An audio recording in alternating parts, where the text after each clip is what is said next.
Parents, मैं doctor उपासना त्यागी welcome करती हूँ आप सभी का अपने YouTube channel doctor mom remedies में।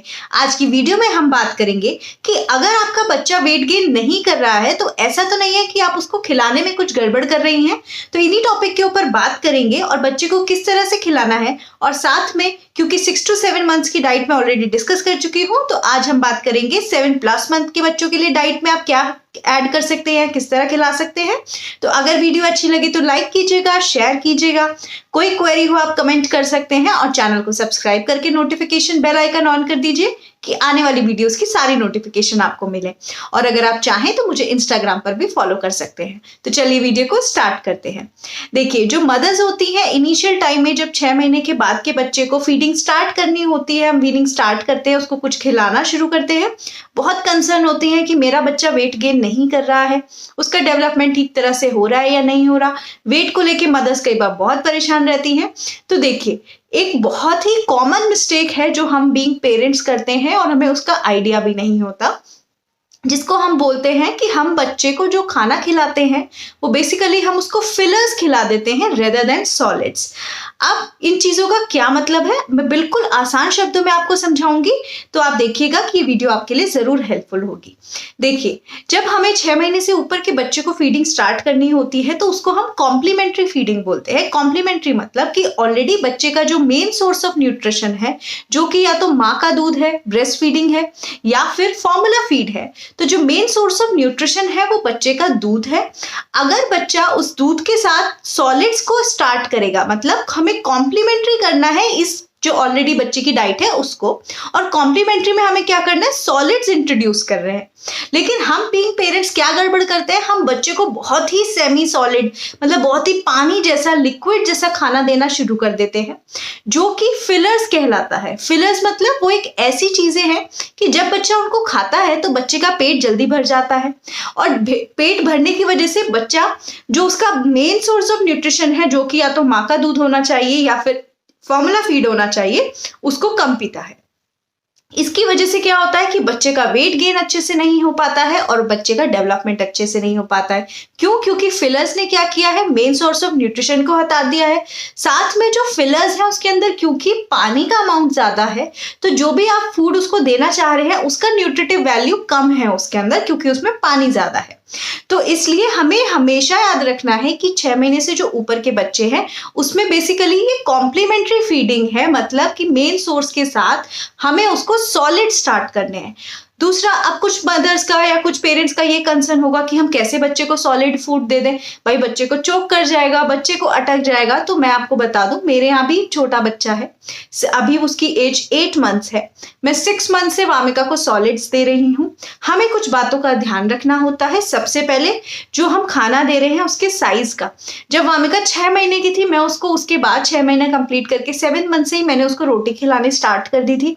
रोटी को बहुत छोटा तोड़ लीजिए, बहुत मतलब बहुत ही छोटा, कि अगर वो बच्चे को अटके भी तो वो बिल्कुल उसको अटके ना। और देखिए, चोक करने में मतलब वो पूरा अटक जाने में, सांस ना आने में, और सफोकेट करने में, उसके बाद गैप करने में डिफरेंस है। मतलब अगर बच्चे को कुछ अटका है, बच्चा खांस रहा है, तो ये अच्छा साइन है, क्योंकि बच्चा इस तरह ही सीख रहा है धीरे धीरे खाने को खाना। दूसरा, जब हम सॉलिड फूड बच्चे को देते हैं तो उसकी वजह से क्या होता है, बच्चा अपनी टंग की मूवमेंट करता है, अपने जॉज की मूवमेंट करता है, तो उससे क्या होता है, बच्चे की चूइंग हैबिट मतलब चबाने की क्षमता बढ़ती है। बच्चा सीखता है कि सॉलिड फूड कैसे लेना है और अलग अलग टेक्सचर का फूड हमें कैसे लेना है। बट हम पेरेंट्स क्या गलती करते हैं, बच्चे को सिर्फ बिल्कुल ही पेस्ट जैसा, लिक्विड जैसा खाना खिलाते जाते हैं, सब कुछ मैश करके ऐसे खिलाते जाते हैं। तो आपको ऐसा नहीं करना है। आप मैश कर लीजिए, बट बिल्कुल उसमें पानी वगैरह ऐड करके उसको लिक्विड जैसा मत बनाइए। जो बच्चे के गम्स हैं वो इतने स्ट्रांग होते हैं, अगर दांत भी तब तक नहीं आए हैं तो गम्स भी इतने स्ट्रांग होते हैं कि वो खाने को च्यू कर सकते हैं, चबा सकते हैं।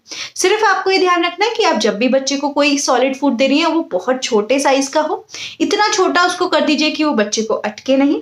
थोड़ा बहुत अगर बच्चा खांस रहा है उसको खाते हुए तो इट्स फाइन, बिल्कुल नॉर्मल है। हमें भी हल्का सा अगर कुछ अटक जाता है हम भी खांसते हैं, वो भी धीरे धीरे बच्चे का रिफ्लेक्स है, वो भी डेवलप होना बहुत जरूरी है। और उसके अलावा ये ध्यान रखिए कि आप हमेशा वहां पे प्रेजेंट रहिए कि अगर बच्चे को कोई फूड अनईजी कर रहा है तो आप उसको उस टाइम पे ना दें, थोड़े टाइम बाद दें। दूसरा एक चीज और याद रखिए कि हम बच्चे को सब फूड्स खिला सकते हैं, इसमें कोई प्रॉब्लम नहीं है। मैं क्या ध्यान देती हूँ वामिका के केस में कि मुझे अगर उसको फ्रूट्स खिलाना है, मैं उसको अंगूर भी खिलाती हूँ, लेकिन मैं अंगूर को इतना छोटा काट लेती हूँ कि उसको मैं जब खिलाऊं तो वो उसको आराम से च्यू कर सके और उससे उसकी च्यूइंग हैबिट भी डेवलप होती है। दूसरा, क्योंकि ये सारे फ्रूट्स जा रहे हैं उसके अंदर, सारा अनाज जा रहा है उसके अंदर जिसमें अननेसेसरी मैंने पानी नहीं ऐड किया है, तो वो न्यूट्रिशन भी प्रोवाइड कर रहा है, साथ में वो फिलर की तरह नहीं एक्ट कर रहा है। ऐसा नहीं है कि वो थोड़ा सा ही अमाउंट उसके पेट को भर दे रहा है, ऐसा नहीं है। तो उसकी जो साथ में ब्रेस्ट फीडिंग चल रही है वो भी उसकी बहुत आराम से चल पा रही है, वो दूध भी अपना पी रही है। मैं कुछ डाइट्स के आपको आइडिया जरूर देना चाहूंगी अगर आपके बच्चे की उम्र 7 महीने से ऊपर है, क्योंकि 6 से 7 वालों के लिए मैं ऑलरेडी एक वीडियो बना चुकी हूँ। उसके ऊपर के बच्चों मतलब 8 महीने, 9 महीने, 10 महीने के बच्चों को आप ये इजीली खिला सकते हैं। इवन 11-12 महीने के बच्चे को भी आप जो है पोहा वगैरह में आलू को मैश करके उसके पैनकेक्स बना सकते हैं, उसका चीला बना सकते हैं। आप बच्चे को ओट्स की खिचड़ी खिला सकते हैं, दलिया खिला सकते हैं जिसमें पानी बहुत बिल्कुल कम डालिए, उसको थोड़ा सॉलिड जैसा बनाइए। उसके अलावा मैं वामिका को साबूदाने की टिक्की वगैरह बना के देती हूँ, उसको बहुत पसंद है टिक्कियाँ, तो वो मैं बना के उसको देती हूँ। इन सब में सॉल्ट आप बिल्कुल ना के बराबर डालिए या फिर बहुत हल्का सा बच्चे के अंदर टेस्ट डेवलप करने के लिए डाल सकते हैं। एक चीज का ध्यान रखिए कि हमें बच्चे को डिफरेंट टेक्सचर का फूड जरूर देना है, जिससे कि बच्चा हर तरह के टेक्सचर को समझे, लेकिन इसमें ये ना हो कि आप सिर्फ एक ही तरह का फूड बच्चे को देते रहे। पेरेंट्स ये बहुत बड़ा कंफ्यूजन है, बहुत बड़ी गलती करते हैं कि पानी, सेमी सॉलिड या सिर्फ लिक्विड जैसा खाना बच्चे को देते हैं। तो जी नहीं, ऐसा कोई जरूरत नहीं है। सिर्फ आपको ध्यान रखने की जरूरत है कि आप वहां पे प्रेजेंट रहें जब भी बच्चे को दे। इवन अब तो वामिका की एज 8 मंथ्स प्लस हो गई है, तो अब मैं बिस्किट वगैरह उसके हाथ में दे देती हूँ, वो आराम से धीरे धीरे करके च्यू करती है। ये हैबिट मैंने उसके अंदर कैसे डेवलप की है, क्योंकि मैं उसे 6 मंथ से धीरे धीरे करके चीजें देती रही, उसकी च्यूइंग हैबिट हुई। दूसरा, मैं हमेशा मेक श्योर करती हूँ कि वो मेरे साथ में खाए, तो वो मुझे नोटिस करती है कि मम्मा भी च्यू कर रही है, ऐसे चबा रही है किस तरह, तो वो भी बच्चा धीरे धीरे करके सीख जाता है। तो ये जो वीडियो है ये बेसिकली मैंने इसलिए बनाई है कि अगर आप अपने बच्चे को फिलर्स दे रही हैं तो वो मत दीजिए, आप बच्चे को सॉलिड्स दीजिए, क्योंकि सॉलिड जरूरी है 1 साल तक के बच्चे को देना, अलोंग विद उसका ब्रेस्ट जो मिल्क चल रहा है ब्रेस्ट फीडिंग वाला या फिर फॉर्मूला फीड का। उसके बाद तो बच्चे धीरे धीरे डेवलप कर लेते हैं जिस भी तरह की स्किल्स उनको डेवलप करनी होती है खाने से रिलेटेड।